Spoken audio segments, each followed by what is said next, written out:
الحمد لله رب العالمين، والصلاة والسلام الأتمان الأكملان على نبينا محمد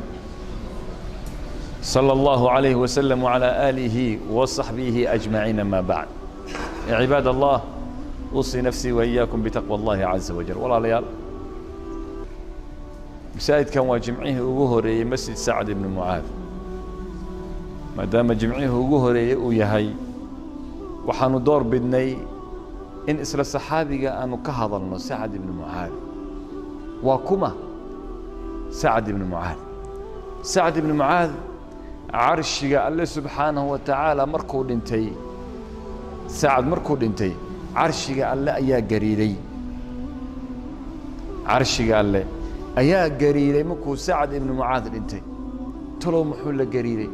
وين أنت سعد وليه هي قيمها سعد وإسلامك كليه هي محوكم متسي سعد بن معاذ قيمها محوكم متسي حكم متسي عملك وحكم متسي وحا وسميه محو سميه سعد بن معاذ وحو أها قف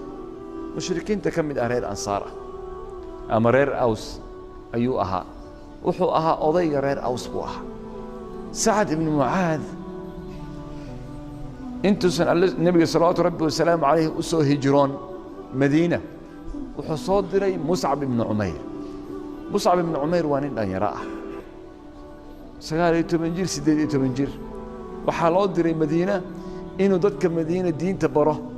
قرآن كبره إسلام لماذا بره كل صوت مدينة واسقال يتمنجير سيدي يتمنجير وين أنا كمان سيدي يتمنجير كنا وحان أوها سنة ولي نير إنه ياهي ومن لو درسن كريم ساعة نكر مصعب بن عمير markii uu bilaadadkii dad qaar baa raacay odaygii magaalada Sacad ibn Muaad wuxuu maqlay niman dhanyaro ah iyo dhowr qof ayaa guryaha ku shira. maxaa ugu shiraan? waxay wadaan diinta cusub oo Maxamed laga keenay Makka ayay wadaan. waa u tagay maalmaha kamid ayagoo shiraya wuu carooday wuxuu maxaa wadaan buu yiri odayaashiini waxaadan ka soo gaarin miyaa wadaan ma wax cusub baa keenaysaan buu ku yiri. مصعب بن عمير عقل بدن بواه wuxuu ku yiri hanagu degdegin Sacado ee dhageyso waxaan sheegayno hadii ku qalmaan oo aad aragto wax wanaagsan inuu yahay waana soo raacaysa hadii kalena waanu ka tageynaa. Sacad wuxuu yiri bal hada quraan buu ku dul akhriyay. Sacad qalbigiisa bedelmay dhulku fiiriyay quraankii markuu dhamaado wuxuu yiri maxaa looga baahan yahay qofka inuu muslimo شهادة بقى لقبت وحقول تجدت كيسي وحقول دقيست وحقول قفكي وان إسلام وتمركو هر إلهي بان رومي رسول كيس قفكي آن إلهي رسول كيس رومي وأنيجا إصورة عين مردم بلاه اللي مايو لاه اللي مايو يري عنتي سنة عني مايو أني أسجن اسم نقل كلجين رج يدمر إيا عرور وأنا إصارة عدم مركز هل مروح يردين وان كورعني وحن كورعني دين توناكسن أد نوشكتي وحن كورعني هل مر يرد أفرس أودا يهجميها وناكسن يدك سساء وجعل عيان أو وكل سويهين إن وح ويراد وح وناكسن إياهي أو سدا أي وح ويراعين. سعد بن معاذ عشق الله وحوي أجريلي أو وحوي أولمي وحوي ننك إيمانك سفيري دتك أسو مسلم يفيري دتك سولم بناتك بدبادية ننسدا ونكسن بوها ودين الإسلام كإلهي أتاجن أو أتاجن النبي صلى الله عليه وسلم عليه أو أتاجن مركز طبي إنه هرمريو دين الإسلام. سعد بن معاذ غزوة بدر مكة لجاري نبي وقومت الجرين أما موسى وحوي أقصد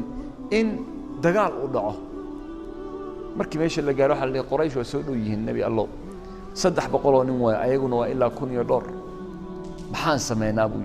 أبو بكر باهلي وان أولنا عمر باهلي وان أولنا مقداد باهلي وان أولنا أنت صدام ورير مكة مهاجرين وي ashiiru calaya ayuu leeyay nabiga sallam wareen wuxuu ka wadaa weli wuxuu yaa kaloo hadlaya sacad waa fahmay waa nin caqli badan wuxuu yidhi nebi allow waxaa laga yaabaa annagu reer madiina ama reer ansaar inaan noo dan leedahay waayo dhallinyaradeenna meesha u badan wuxuu yidhi wallahi waxaanu nahay dad sabir badan cinda liqaa'i alcadow cadowga markaan la kulmeyno waa ku sabirnaa waxaanu nahay dad geesiyaal ah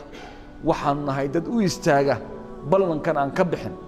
kulligeen waa ku garab taagannahay buu yidhi kulligeen waa ku garab taagannahay qofkaa rabta la dagaalam kii aa rabtana la heshii annagu waa ku garab taagannahay buu yidhi sacd ibnu mucaad weliba wuxuu yidhi nebi allow markaanu dagaalamayno adigoo xoogaa meel yaroo cariish aan kuu dhisno fardana ha laguu diyaariyo hadday nimanka naga xoog bataan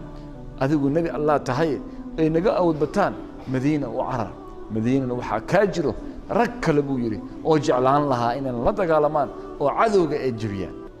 u fiirso iimaanka iyo suu nebiga u ilaalinayo iyo suu u rabo inay diinta waxa way kor u noqoto hada huwa sacd ibnu mucaad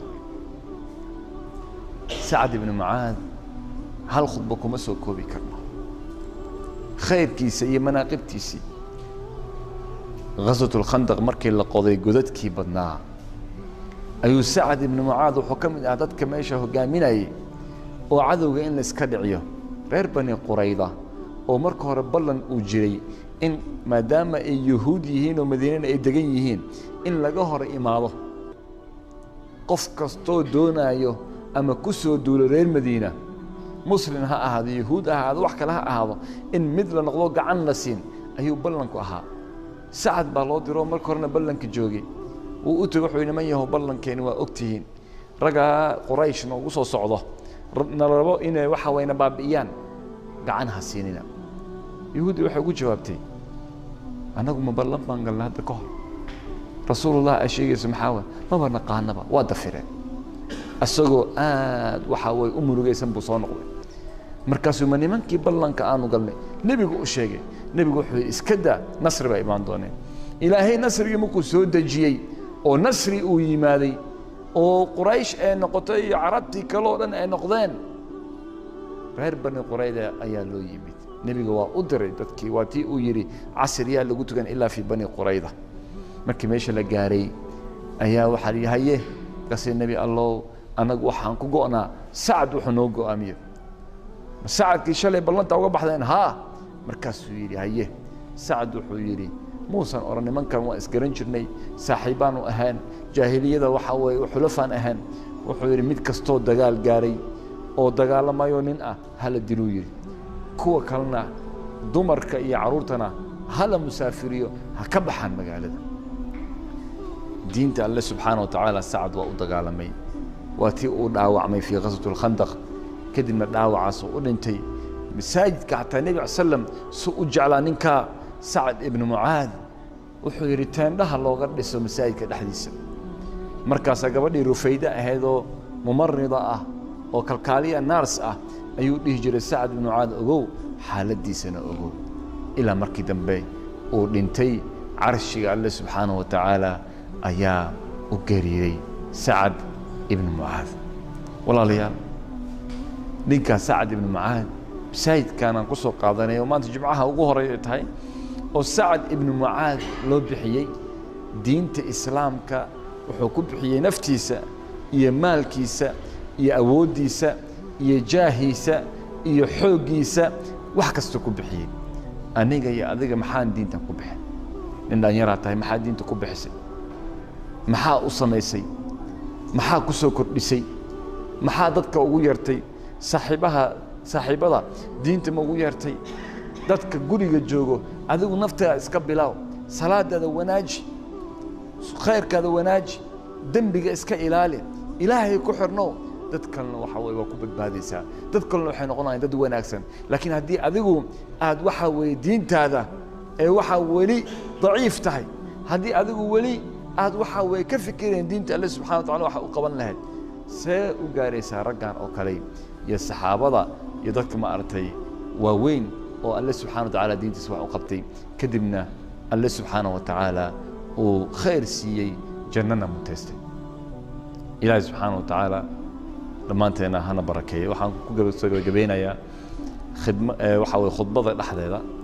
qofka hadduu khudbada ku jiro in la hadlo ma banaano nebigu wuxuu yidhi qofkii hadla khudbada dhexdeeda khudbadiisa uma jirto iska daayay nebiga sallam wuxuu yidhi qofkii dhaho liakhiihi ansit haddaad aragto qof hadlaayo aad tiraahdo aamu adiguna khudbadaada waa tagtay marka khudbadaada ayay kaa jebin telefonaadka lagu hadlaayo ama saaxiibka aad la hadlayso ha la iska ilaaliyo